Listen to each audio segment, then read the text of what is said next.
Ito po ang imahe ng ating Inang Maria na kilala sa tawag na Our Lady of the Most Holy Rosary. Ngunit mas kilala po siya sa tawag na La Naval na ngayon ay nakalagak sa Santo Domingo Church sa Quezon City.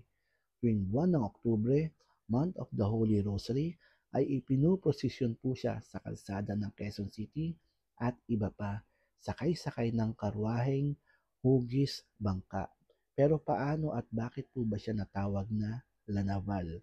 Noong 1500s, siya po ay naging patron ng magkatuwang ng mga sundalong Espanyol at mga Pilipinong nagbabantay sa karagatan ng Manila Bay laban sa mga pirata at mga dayuhang mananakop.